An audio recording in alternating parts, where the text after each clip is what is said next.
దీపావళి మతపరమైన పండుగ కాదు. దీనికి ఈ గ్రహం మీద మన భౌగోళిక స్థానంతో సంబంధం ఉంది.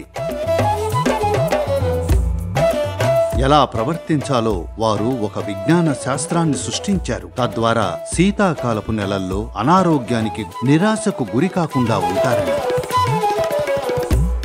సంగీతం ఉండాలి, దీపం ఉండాలి. తద్వారా మీరు కుంగిపోకుండా ఉంటారు. అలాగే వివిధ ప్రతికూల శక్తులకు లోను కాకుండా ఉంటారు.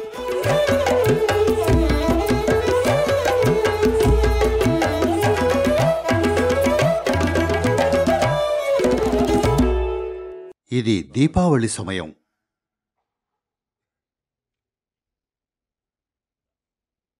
దీని ప్రాముఖ్యం ఏమిటి? ఈ పండుగ ఎప్పుడూ చాంద్రమానం ప్రకారం కార్తీక మాసంలో వస్తుంది. 13వ రోజున, త్రయోదశి అనబడే రోజున వస్తుంది. కార్తీక మాసంలోని 13వ రోజే ఈ పండుగ. The 13th day of the Kartika month is the festival. సాంప్రదాయకంగా దీని వెనుక ఉన్న విజ్ఞానం ఏమిటంటే,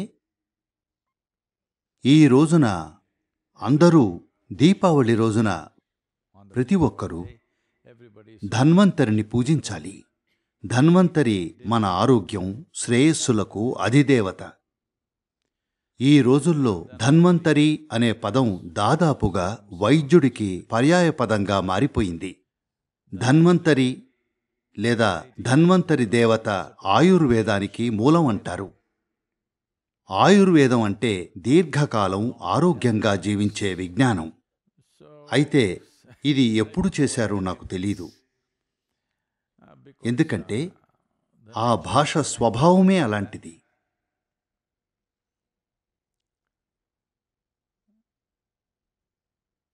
ఉత్తర భారతంలో చాలామంది హిందీ మాట్లాడతారు. వాళ్ళు చివరి అక్షరాన్ని కత్తిరించేస్తారు. మీరు ఝానలింగం అంటే వాళ్ళు ఝానలింగ్ అంటారు. మీరు శివ అంటే వాళ్ళు శివ్ అంటారు. మీరు రామ అంటే వాళ్ళు రామ్ అంటారు. ఆ భాషకు కత్తిరించే అలవాటుంది. చివరి అక్షరాన్ని ఎప్పుడూ దాదాపు అన్నింటినీ. కృష్ణ అంటే కృష్ణ. దీపావళి, దివాళి. ఇలా ఎవరో ఈ ధన్వంతరి త్రయోదశులను కత్తిరించి ధన్తేరస్గా మార్చారు. ఆరోగ్యం గురించిన పండుగ సంపద గురించిందిగా మారింది. ధన్ అంటే డబ్బు. ఇప్పుడు అందరూ దీపావళి అంటే డబ్బు గురించి అనుకుంటున్నారు. ఇది ఆరోగ్యం గురించి. ఎందుకంటే ఉత్తరార్ధగోళంలో నివసించే మనకు ఈ రోజు నుండే కొన్ని విషయాలు మారతాయి. కార్తీక మాసంలోని త్రయోదశి నుండి ఒక రకంగా చెప్పాలంటే జీవితంలో ఒక రకమైన మందగమనం ఏర్పడుతుంది. కాబట్టి శీతాకాల నెలల్లో మీరు మీతో ఏం చెయ్యాలి, ఏ సమయానికి లేవాలి, ఏం తినాలి, ఏ ఆహారపు అలవాట్లు ఎలా మారాలి, మీ సాధనలు ఎలా మారాలి, వీటన్నింటికీ సాంప్రదాయకంగా ఒక విజ్ఞానాన్ని సృష్టించారు. శీతాకాల నెలలు ఎలా గడపాలి అని. అనారోగ్యానికి గురికాకుండా, కుంగిపోకుండా, జీవితంలో మీ సమతుల్యతను, లక్ష్యాన్ని కోల్పోకుండా ఎలా గడపాలి అని. దీనికి ఒక సంపూర్ణ శాస్త్రమే ఉండేది. అందులో దీపాలు వెలిగించటం, తపాసులు కాల్చటం ఒక భాగం. తద్వారా మీరు జారిపోకుండా ఉండేందుకు ఆ మందగమనంలోకి. మనలోని పరిణామ స్మృతి ఇలా అనుకుంటుంది, శీతాకాలం వస్తున్న కొద్దీ నిజంగా చలి పెరిగిందా లేక గ్లోబల్ వార్మింగ్ మిమ్మల్ని వెచ్చగా ఉంచిందా అన్నది ముఖ్యం కాదు. మార్పులైతే జరిగాయి. ఈ గ్రహం యొక్క దూరం, ఇంకా ఈ గ్రహం ఇంకా సూర్యుడి స్థానాల విధానం మారింది. దాని కారణంగా జీవితంలో మందగమనం ఏర్పడుతుంది. మీరు ఎలుగుబంటి అయి ఉంటే నా నమ్మకం మీరొకప్పుడు అలాగే ఉండేవాళ్ళు. మీరు శిశిర నిద్రలోకి వెళ్ళేవారు. అంటే శరీరానికి శిశిర నిద్రలోకి వెళ్లే ప్రవృత్తి ఉంటుంది. మీకు తెలియకపోవచ్చు. విత్తనం మొలకెత్తదు. భారతదేశంలో ఈ కాలం నుండి జనవరి 14 వరకు ఎవరూ విత్తనం నాటరు. ఎందుకంటే విత్తనం పూర్తిగా మొలకెత్తదు, లేదా or will not sprout at the same speed. ఇతర కాలాల్లో మొలకెత్తినంత వేగంగా మొలకెత్తదు. ఉత్తరార్ధగోళంలో ప్రతిదీ జీవమంతా మందగిస్తుంది. జీవం మందగిస్తున్నందున మనం సిద్ధమవుతున్నాం మన చుట్టూ మరింత శక్తివంతమైన పనులు చేయడానికి. తద్వారా మనం నిజంగా మందగించి అందులో భాగం కాకుండా ఉండేలా ఒక విధంగా మనం మన పరిణామాన్ని నొక్కి చెప్తున్నాం. అవును, మనం వేరే జీవి అయితే ఎక్కడో ఒక చోట ముడుచుకుని పడుకునేవాళ్ళం. కానీ ఇప్పుడు మనం మనుషులమయ్యాం. మన జీవ సంబంధ పరిమితులను అధిగమించాం. నేను మరీ ఎక్కువగా అనుకుంటున్నానా?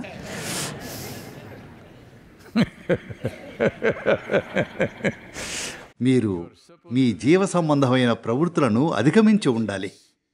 కాబట్టి దీన్ని అధిగమించడానికి చాలా కార్యకలాపాలు ఏర్పాటు చేశారు. మీరు శిశిర నిద్ర లాంటి స్థితిలోకి వెళ్లకుండా ఉండేందుకు. Into a hibernating kind of state. శారీరకంగా మందగించటం, మానసికంగా కొద్దిగా నిరాశ అందరిలోనూ తేలిగ్గా రావచ్చు. ఎందుకంటే ఆ కాలం అలాంటిది.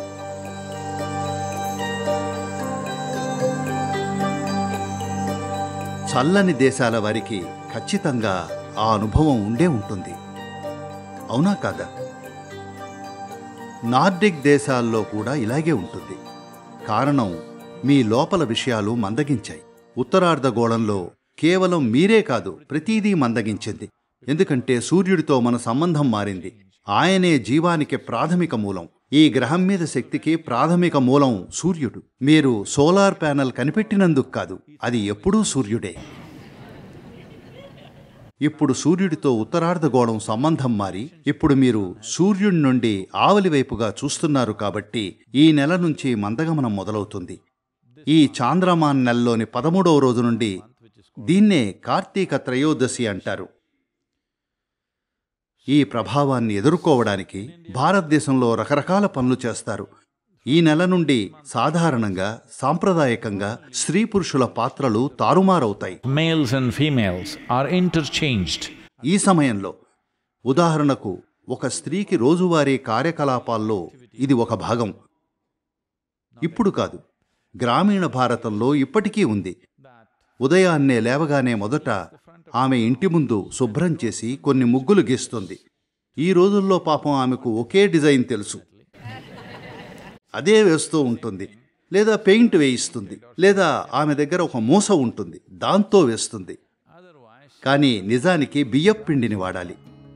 అలాగే ప్రతిరోజు సోమ, మంగళ, ఇలా వారంలో ప్రతిరోజు ఒక నిర్దిష్టమైన డిజైన్ గీయాలి.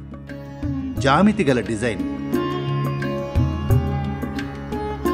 ఇంట్లోకి ఒక నిర్దిష్ట రకమైన శక్తిని ఆకర్షించడం కోసం.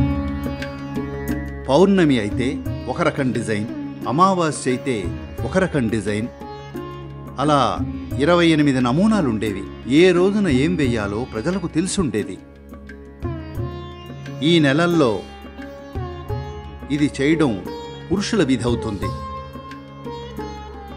ఇంకా ఈ ఒక్క నెలలోనే మగవారు ఉదయాన పాటలు పాడుతూ బయటకు వెళ్ళాలి. ఉదయాన్నే వీధిలో పాటలు పాడుతూ వెళ్ళాలి.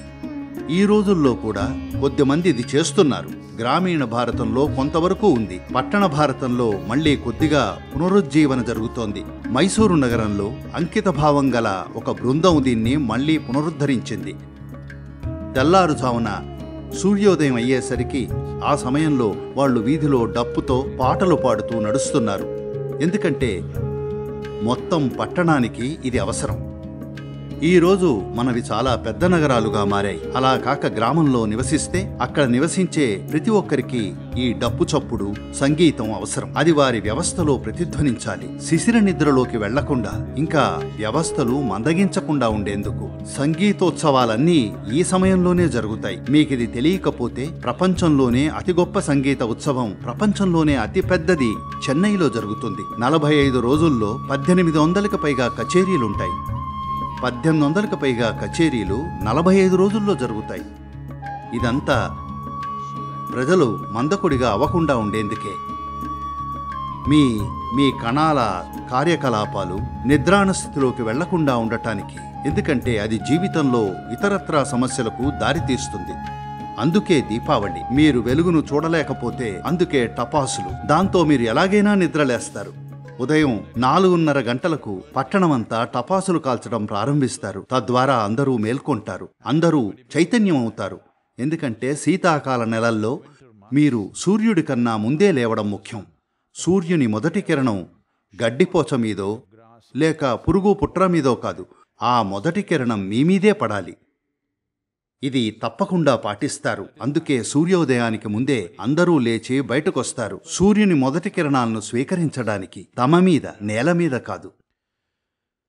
సరే, పండుగ ప్రాముఖ్యాన్ని చాలా వరకు విస్మరించారు. కానీ ఇప్పటికీ ప్రజలు కొంచెం పాడుతున్నారు, కొంచెం టపాసులు కాలుస్తున్నారు. దీన్ని తిరిగి తీసుకురావాల్సిన సమయం వచ్చింది. ముఖ్యంగా చల్లని వాతావరణంలో వీటిలో కొన్నింటిని తిరిగి తెస్తే అద్భుతంగా ఉంటుంది. ఎందుకంటే దీపావళి ఒక మతపరమైన పండుగ కాదు. దీనికి ఈ గ్రహం మీద మన భౌగోళిక స్థానంతో సంబంధం ఉంది. మనం ఉత్తరార్ధగోళంలో ఉన్నందున ఈ మార్పులు మనకు, మన శరీరాలకు, మొక్కలకు, జంతువులకు అన్నింటికీ జరుగుతున్నాయి. మీరే చూడండి, ప్రతిదీ మందగిస్తుంది. కానీ మీలో మీరు మందగిస్తే, మానసికంగా మీరు మందగిస్తే మీరు కొంచెం మందబుద్ధి అవుతారు. శారీరకంగా మందగిస్తే మీరు రోగాలకు లోనవుతారు, రకరకాల రోగాలకు. మీ శరీరం చురుగ్గా, చైతన్యవంతంగా ఉన్నప్పుడు వాటికి లోనుకారు. ఈ శరీరం చురుకుగా, సజీవంగా ఉంటే ప్రస్తుతం మీలో 1000 ఇన్ఫెక్షన్లున్నాయి, కానీ మీరు జబ్బు పడరు. ఎందుకంటే శరీరం సజీవంగా, చైతన్యవంతంగా ఉంది. కొంచెం మందగమనం జరిగితే ఈ చిన్న చిన్న విషయాలన్నీ పెద్ద సమస్యలుగా మారతాయి మీలో. అందుకే ఈ ధన్వంతరి, ఇది ఆరోగ్యం, శ్రేయస్సుల విజ్ఞానం. దీన్ని సజీవంగా ఉంచాలి. జనవరి 14వ తేదీ వరకు అన్నింటినీ చురుగ్గా ఉంచాలి. సంగీతం ఉండాలి, వెలుగుండాలి, దీపం వెలుగుండాలి. మీకోసం వాతావరణాన్ని చురుగ్గా ఉంచడానికి అన్ని రకాల విషయాలు ఉండాలి. తద్వారా మీరు కుంగిపోకుండా ఉంటారు. ఇంకా మనపై ఎప్పుడూ పనిచేసే వివిధ ప్రతికూల శక్తులకు లోను కాకుండా ఉంటారు. విషయం ఏమిటంటే, కొందరు దానిపైన తేలుతున్నారు, కొందరు దానిలోకి కుంగిపోతున్నారు. ఇదే దీపావళి ప్రాముఖ్యం. ఇది ధన్వంతరి త్రయోదశి.